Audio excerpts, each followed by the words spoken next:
Welcome back to my channel. So weekly once அல்ல at least ஒரு 2 weeks once தான் நம்ம இன்ஜின் பே வந்து செக் பண்ணுவோம். ஸோ இன்றைக்கி செக் பண்ண வேண்டிய டைம். அண்ட் வண்டி வாட்டர் வாஷ் பண்ணி ரொம்ப நாள் ஆச்சு. அது இல்லாமல் ஆயுத பூஜை முடிஞ்சு கொஞ்சம் உலலாம் பட்டு அங்கங்கே கொஞ்சம் டஸ்ட்டாக தான் இருக்குது. ஸோ நீ க்ளீன் பண்ண போகிறோம். ஸோ வண்டி வாட்டர் வாஷ் பண்ணதுக்கு முன்னாடி இன்டீரியரும் ப்ளஸ் இன்ஜின் பேவும் நான் எப்பயும் பார்ப்பேன். ஸோ அது ரெண்டுத்தையும் இன்றைக்கி பார்த்துட்டு அதுக்கப்புறம் க்ளீன் ப்ராசஸ் பார்க்கலாம். ஓகேவா? ஸோ இன்ஜின் பே ஆன் பண்ணிக்கிறேன்.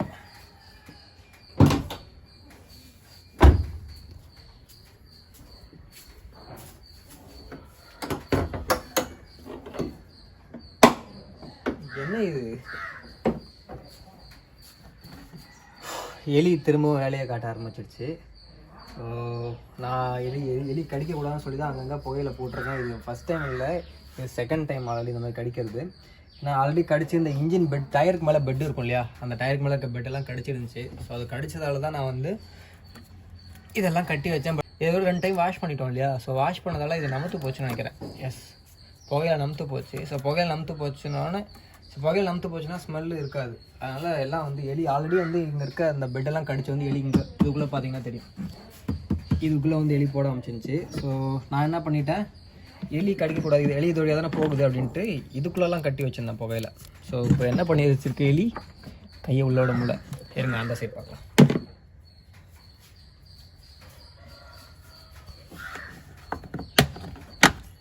எஸ், இது நமுத்து போச்சு. கை எனக்கு அவ்வளோ தூரம் போகாது. ஓகேவா? அந்த இன்ஜின் பெட்டு ப்ளஸ் காருக்கு போட்ட மாலை, அப்புறம் இன்ஜின் பெட்டு ப்ளஸ் அதில் பூலாம் தெரியுதா, சாமந்தி பூ போட்டு இந்த மாலை, இது எல்லாத்தையும் எலி வந்து கடிச்சு கொண்டு வந்து இங்கே வச்சுருக்கு. ஸோ இன்ஜினோட கண்டிஷன் இப்போ பார்த்தீங்கன்னா ரொம்ப டஸ்ட்டாக இருக்குது. இங்கெல்லாம் பார்த்தீங்கன்னா எலியோட அந்த வேஸ்டேஜ் இருக்கும் இல்லையா, அது உங்களுக்கு தெரியுதுன்னு நினைக்கிறேன். தெரியுதா வீடியோவில்? எஸ். ஸோ இதெல்லாம் டஸ்ட்டாக இருக்குது. ஸோ இந்த இன்ஜின் பே ஃபுல்லாக எலியோட வேலை நிறைய இருக்குது. ஸோ அங்கே எங்கெங்கெல்லாம் புகையில கட்டுருக்கோமோ அதெல்லாம் கட் பண்ணிவிட்டு இன்ஜினை வந்து வாட்டர் வாஷ் பண்ணக்கூடாது. நிறைய பேருக்கு டவுட் இருக்கும், இன்ஜினை வந்து வாட்டர் வாஷ் பண்ணலாமான்ட்டு. அப்படி வாட்டர் வாஷ் பண்ணால் உள்ளே ஈசி போர்டு இருந்துச்சு, இல்லை பேட்ரி கரெக்டாக பண்ணிங்கன்னா ஷார்ட் சர்க்யூட் ஆகும், தீப்பிடிக்க வாய்ப்பு இருக்குது, கார் ஸ்டார்ட் ஆகாமல் போகலாம். ஸோ நீங்கள் வீட்டில் பண்ணுறீங்க அப்படின்னா மேபி ஸ்டார்ட் ஆகாமல் போச்சு, இல்லை ஏதாவது பஸ் அவுட் ஆகி எரிஞ்சுது அப்படின்னா ரொம்ப கஷ்டம். ஸோ சேஃப்டிக்கு நீங்கள் வீட்டில் பண்ணுறவங்க மேக்ஸிமம் தெரியாதவங்க வாஷ் பண்ணாதீங்க. இந்த மாதிரி ரொம்ப டஸ்ட்டாக இருக்குன்னா துணி வச்சு லைட்டாக தொடச்சிட்டா கூட போதும், க்ளீனாக இருக்கும். ஸோ நான் இந்த புகையில எல்லாத்தையும் கட் பண்ணிவிட்டு ஒரு தடவை க்ளீன் பண்ணிவிட்டு திரும்ப புகையில கட்டணும். அப்போ தான் அந்த எலித்தொலை இருக்காது. இந்த எலித்தொலை நிறையா கார்ஸ் வந்து நீங்கள் ஒரே இடத்துல பார்க் பண்ணுறீங்க, இல்லை மூடி வச்சுருக்கீங்க இந்த மாதிரி மேலே கவர் போட்டு அப்படின்னா எலி கண்டிப்பாக வரும். ஸோ ஒரு நாள் ஒரு இடத்துல இருந்தால் கூட எலி வந்துடும். ஓகேவா? ஸோ இதுக்கு நீங்கள் பண்ண வேண்டியது அட்லீஸ்ட் ஒரு 3 days 4 days எலி அடிக்கடி இருக்குது, எலி அடிக்கடி கடிக்குது அப்படின்னா 3 days 4 days ஒன்று கண்டிப்பாக செக் பண்ணணும். எலி எப்படி உள்ள நேரத்துக்கு கேட்பீங்க. ஸோ இன்ஜின் பே ஃபுல்லாகவே ஃப்ரீயாக தான் இருக்கும். டீசல் இன்ஜின் கூட உங்களுக்கு ஃபுல்லாக கேபின் ஃபுல்லாக இருக்கும். இது பெட்ரோல் இன்ஜின் அப்படிங்கிறதால உங்களுக்கு கீழே ஃபுல்லாக தெரியும். கீழே அந்த பக்கம் வந்தீங்கன்னா கீழே தர வரைக்கும் தெரியும் உங்களுக்கு. ஸோ இவ்வளோ ஓப்பன் இருக்கிறதால உங்களுக்கு எலி ஈஸியாக உள்ளே வந்துட்டு ஈஸியாக வெளில போயிடும். ஸோ ஒன்ஸ் அதுக்கு செட் ஆகிடுச்சு அப்படின்னா அடிக்கடி வர ஆரம்பிச்சிடும். ஸோ இதுக்கு நான் சர்வீஸ் சென்டரில் கேட்டப்போ அவங்க என்ன சொன்னாங்க, இதுக்கு ஸ்ப்ரே அடிக்கலாம், பட் ஒரு 1 week மேலே ஸ்ப்ரே தாங்க மாட்டேங்குது. ஸோ நீங்கள் அவங்க வந்து சஜஸ்ட் பண்ணுறதே புகையில வாங்கி கட்டுங்கன்னு தான் சொல்கிறாங்க. ஸோ அப்படிங்கிறப்போ நீங்கள் புகையெல்லாம் அப்பப்போ வாங்கி வச்சுக்கிட்டு அது வந்து நமுத்து போகாமல் காஞ்ச அந்த கண்டிஷன்லேயே இருக்கணும். ஸோ அதை ஒன்ஸ் நீங்கள் நல்லா என்ன சொல்லுவாங்க, நமுட்டிட்டா, ஓகே, ஒன்ஸ் அதெல்லாம் நமுட்டிட்டு கட்டி வச்சிடணும். ஸோ கட்டி அதை கட்டி வச்சிட்டிங்கன்னா அந்த ஸ்மெல் இருக்க வரைக்கும் ஒரு பிரச்சனை இல்லை. ஸ்மெல் போயிடுச்சு அப்படின்னா திரும்ப உள்ளே வர ஆரம்பிச்சிடும். இது ஒரு பிரச்சனை. ஸோ நீங்கள் கார் பார்க் பண்ணுற இடத்துல இந்த மாதிரி எலி பிரச்சனை இருக்குன்னா நீங்கள் ரெகுலராக பண்ணி ஆகணும், ஒரு வழியில். ஸோ இப்போதைக்கு நான் இது எல்லாத்தையும் கட் பண்ணி எடுத்துகிட்டு அதுக்கப்புறம் க்ளீன் பண்ணிவிட்டு அதுக்கப்புறம் திரும்ப வந்து டெலிவரி ஆகிறதுக்கு என்ன ப்ரிவென்ட் பண்ணலான்னு பார்ப்போம். ஒயரை கட் பண்ணிடாதீங்க, இதை கட்டினது நான் தான். ஓகே. ஸோ புகையில 1 இது எல்லாமே நமுத்து போச்சு இல்லையா,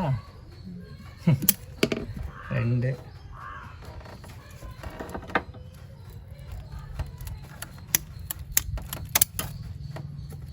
3 வேறு எங்கே பாட்டமில் ஏன் கட்டியிருக்கோமா, நான் ஒரு இடமா பார்த்து கட்டி வச்சேன்ப்பா. இது நமுத்து போல். ஸோ நமுத்து போனதை மட்டும் எடுத்துட்டோம், மிச்சதெல்லாம் இருக்கட்டும் உள்ள. ஸோ இப்போ இன்ஜின் பே மட்டும் ஃபுல்லாக க்ளீன் பண்ணிடலாம், எந்தளவு டஸ்ட்டாக இருப்பாங்க. ஸோ க்ளீன் பண்ணிவிட்டு அதுக்கப்புறம் ப்ரிவென்ட் பண்ணுறதுக்கு திரும்ப புகையில கட்டிடலாம்.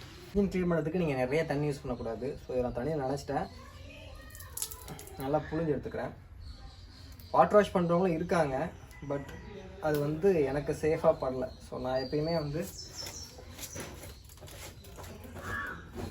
இந்த மாதிரி ஈரத்துணி வச்சு வளர்த்து வைட் பண்ணிடுவேன்.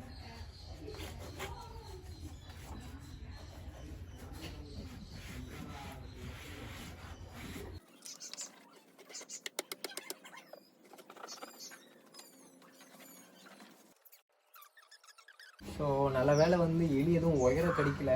இன்கேஸ் ஏதாவது உயர கடிச்சு ஷார்ட்டேஜ் ஆச்சு அப்படின்னா பெரிய செலவு வைக்கும். குறைஞ்சபட்சம் 20,000 30,000 செலவு வச்சிரும் இந்த மாதிரி கடிச்சது அப்படின்னா. ஸோ அது கடிக்காத ஒரு பாசிட்டிவான விஷயம். பட் முன்னாடியே பார்த்துட்டோம், அதுவும் ஒரு பாசிட்டிவான விஷயம்.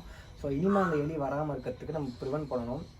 ஸோ ஸ்ப்ரே இருக்குது. பட் ஸ்ப்ரே யூஸ் பண்ணுறப்ப என்ன ஒரு ப்ராப்ளம் பார்த்தீங்கன்னா, யூஸ் பண்ணிங்கன்னா ஏசி போகிறப்ப அந்த ஸ்மெல் உள்ளே வருது. அது ஒரு மாதிரி நமக்கு உள்ள மயக்கமாக இருக்க மாதிரி இருக்குது. ஸோ அது வேணான்னு சொல்லி நிறைய பேர் சொல்கிறாங்க. நானும் அது பர்சனலாக யூஸ் பண்ணலை, சஜஸ்ட் பண்ண மாட்டேன்.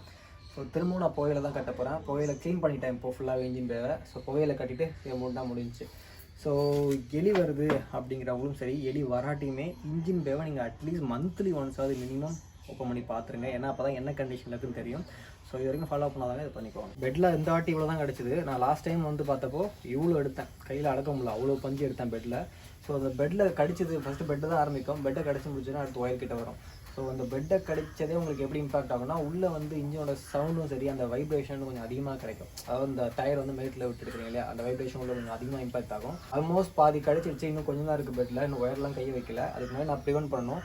ஸோ இந்த வீடியோ நான் எதுக்கு மெயினாக எடுத்தேன்னா, நீங்கள் எல்லாமே ப்ராப்பராக செக் பண்ணீங்களா இல்லையான்னு தெரியல. நான் வந்து ப்ராப்பராக செக் பண்ண ஆரம்பிச்சிட்டேன். ஒன்று செலி கடிக்க ஆரம்பிச்சப்போ நான் ப்ராப்பராக செக் பண்ண ஆரம்பிச்சிட்டேன். ஸோ நீங்களும் ஃப்ரீக்வெண்ட்டாக செக் பண்ணுங்கள். அண்ட் இதை ப்ராப்பராக ப்ரிவென்ட் பண்ணுறதுக்கு என்ன தான் சொல்யூஷன், பர்மனன்ட் சொல்யூஷன் ஒன்று எலிக்கு கிடையாது. ஸோ பட் எது எஃபெக்டிவான சொல்யூஷன் சொல்லியிருக்கு இல்லையா. ஸோ இப்போதைக்கு இந்த புகையிலெல்லாம் கட்டுறோம். பட் ஒன்ஸ் மழை பெஞ்சுது, இல்லை உள்ளே நனைஞ்சிச்சு, பனியாக இருக்குது அப்படின்னா நமத்து போயிடும். நமத்து போச்சுன்னா உள்ளே வாசனை போயிடும், எலி கண்டிப்பாக வரும்.